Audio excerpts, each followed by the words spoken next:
How beautiful is the Princess Salome tonight. She is like the shadow of a white rose in a mirror of silver. She is like a dove that has strayed. She is like a narcissus trembling in the wind. She is like a silver flower.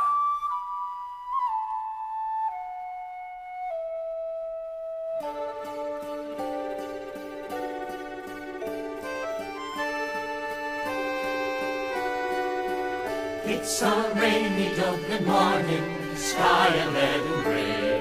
Black umbrellas passing, just a normal day. A woman is sliding 2 eggs on a plate, calling her brother, "Now Alfie, you're late." And a man is brushing the lint from his vest. Just a man, his uniform beautifully pressed. Now the man remembers a poem that makes his heart yearn. But his sister says, "Straighten your tie."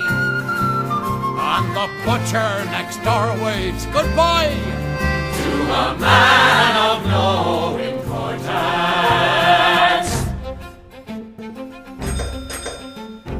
Enter Robbie Fay, driver of the bus. Just another day for the two of us. Now the man greets passengers boarding the bus, and the bus becomes something more than a bus, as the man takes tickets and gives them a verse in return. And a few simple hearts are thus formed, as a great Dublin day is transformed by a man of no importance.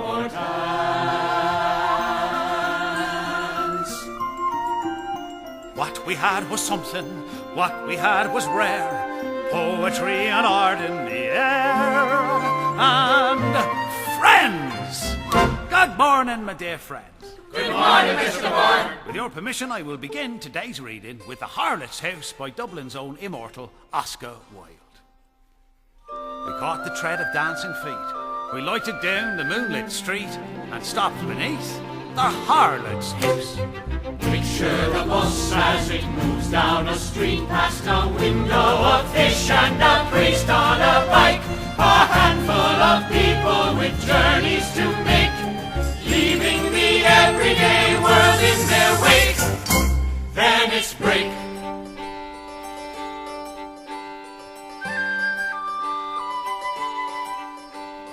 One little Guinness, it's always the same. A Guinness a day keeps the doctor away. You sound like me, old man. Safe and sound, that's the name of your game. Well, it's good for you. It builds up your muscles. Hasn't done much for you. There's got to be more to life than 1 pint or the Pope. Too late for my dad, but for you, mate, there's hope. And what kind of sandwich is this? Cucumber. Cucumber. An ordinary sandwich, immortalised in the importance of being earnest. At the Theatre Royal, Haymarket, February 14th, 1895. A night the mundane became sublime. That was a first performance, my friend. What's going on now? Damn, it's Carson. You look like you could use a Guinness, Mr. Carson. You're 8 minutes behind schedule. The Dublin transit system doesn't take this laxness lately. I'm warning you now, Barn. Picture the bus as it moves down a street past a nun with a sack and a boy with a dog. A bus in the rain and the humblest of men, bringing his passengers home once again. Good afternoon, me dear friends. Good afternoon, Mr. Bourne. With your permission, I will continue with The Harlot's House. Then turning to my love, I said, the dead are dancing with the dead. The dust is whirling with the dust. But she heard the violin and left my side and entered in. Love passed into the house of lust.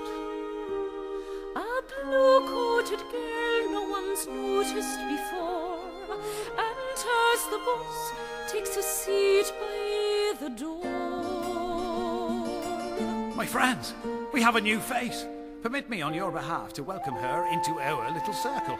Welcome, my dear. Welcome, Miss Rice. Miss Royce.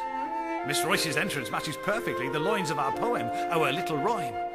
Then suddenly the tune went false.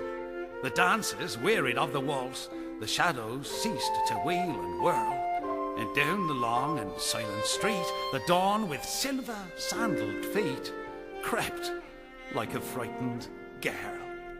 Oh, fair play to you, Mr. Mortensen. Fair play. Just a man conducting his bus through the day, but the day is now something more than a day, as the man takes to kiss and looks at the girl dressed in blue. Then his driver yells, Alf, you okay? And the bus lumbers off on its way, as the man of no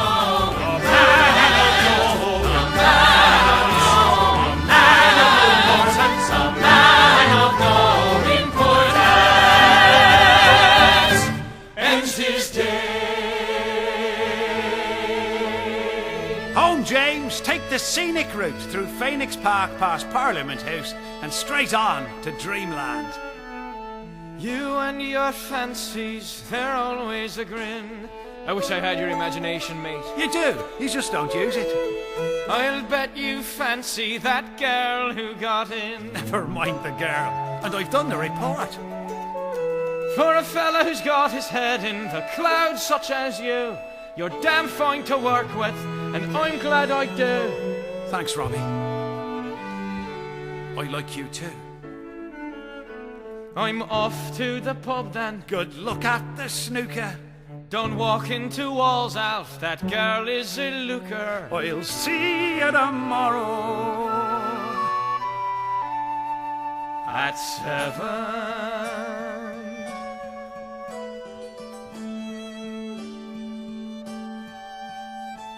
It's a rainy Dublin evening, lamps are going on, black umbrellas passing, people come and gone. A uniformed man hurries home through the night, 3 blocks down Collins, a left, then a right. And nothing is different, save one ray of light. For a man of no importance.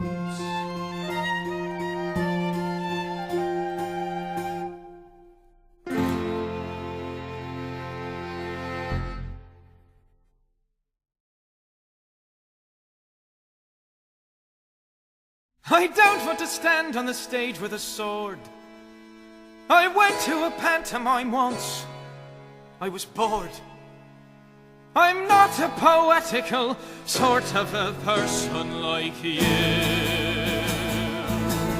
When I need a poem, the streets and the gutters will do. There's Tommy Flanagan who lights the gas lamps, 190 lamps in Phoenix Park alone. He's done it drunk for over 57 years. In Dublin, and down on Henry Street is Mad John Maher, old rambling Johnny with the face like hammered meat. But Johnny singing brings a Dublin man to tears. I don't know the words to tell you how it feels, or how to put it in a rhyme, but if you come with me you'll know how the lamps in the park look like God in the dark as they glow on the streets of Dublin.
Bless me, Father, for I have sinned. It's been a week since my last confession. A good sinner can get into a lot of mischief in a week. I'm listening. I swore at my sister once or twice, said some pretty bad words, I suppose. Is that all? And I thought about killing my supervisor a number of times, God knows. Now you're talking. And I slept through your sermon. Sorry, Father, I don't know where I've been. The way that my mind keeps wandering, Father. It's a sin. Dear Father, forgive this poor lonely sinner, Alfie Bourne. He thinks about Robbie all the time, and there's nobody.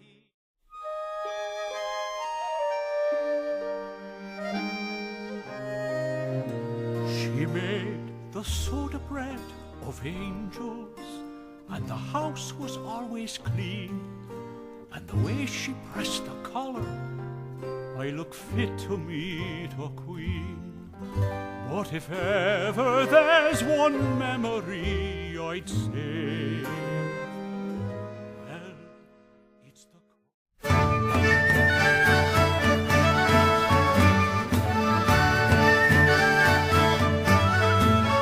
Mr. Bourne, I've been reading the script as the prop master this time, not the second Cappadocian. I don't know which is more challenging.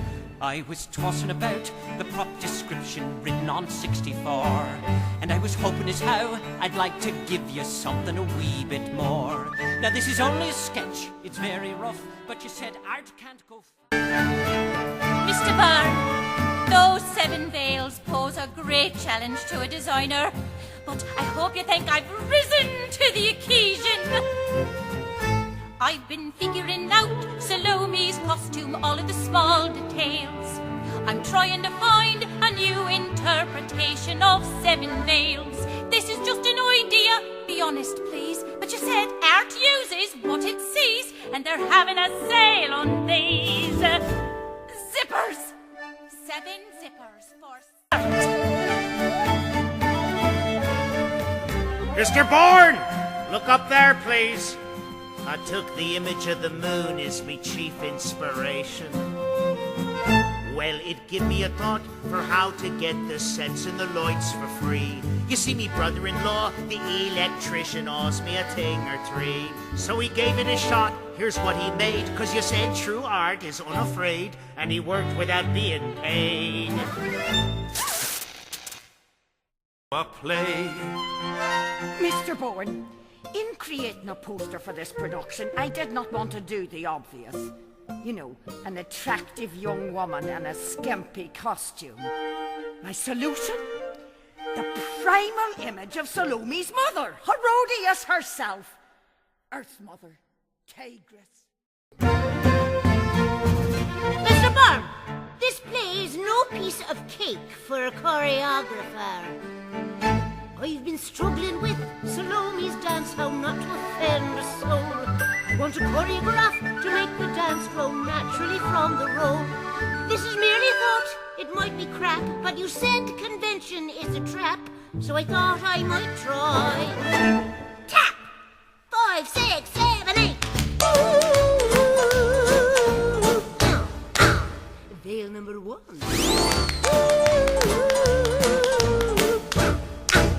Veil number 2. Veil number 3. Veil number 4. 5. 6. Stop! No, Mrs. Curtin. No. I'm afraid not. Yes, it probably is a bit modern, and the tapping is hard for some to learn. Well, a week and a half from now, this will be It's a collaboration, and you are part of the creation, and several hundred good ideas may come and go. To serve a show when you're talking about this thing called art, make it your ideal. There is nothing that you will not do to feel what it makes you feel. To serve a show when you're talking about this thing called art, make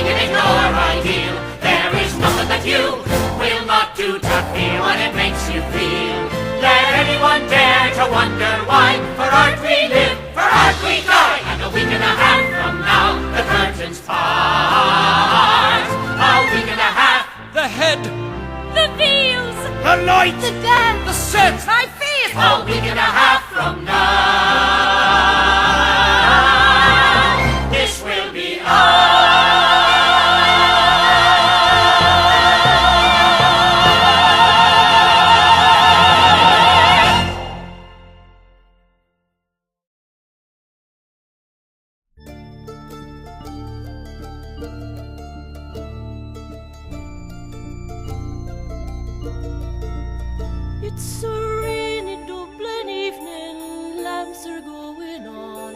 Black umbrellas passing, people coming on. The sky is the color of factory slaves, but there are lights. Are you going to judge me, Alf? Tell me I'm a sorry sight. Are you going to say that confession? See a dimly lighted window flicker in the gloom. He parted his hair down the middle, Mr. Bourne. That's it, straight down the middle. A dab of powder, a little rouge, subtle, subtle. Life and art converging in a tiny room. Somebody get him a green carnation. He never went out without a green carnation. It's how they know one another.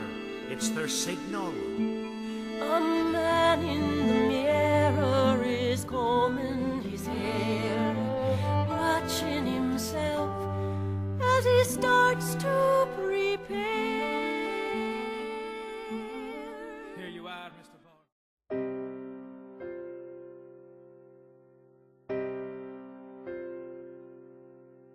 To think that all these years, I never even knew you.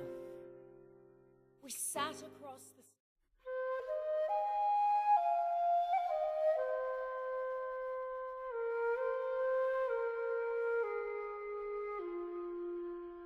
I came to say goodbye. I have to go to England. To England? I need to go for me and the baby. He's moving already. I was telling the truth, wasn't I? When I said I wasn't what you thought I was. We've learned a horrible lesson. About me? About myself. People can be hard sometimes, and their words can cut so deep. Choose the one you choose, love. I used to think the most thrilling words in the English language were at rise, as we opened our books to the first page of the playwright's text.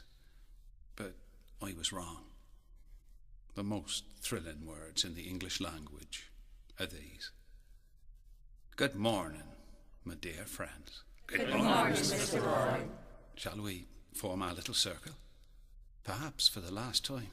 Here, Robbie, you read. Like two doomed ships that pass in storm, we had crossed each other's way, but we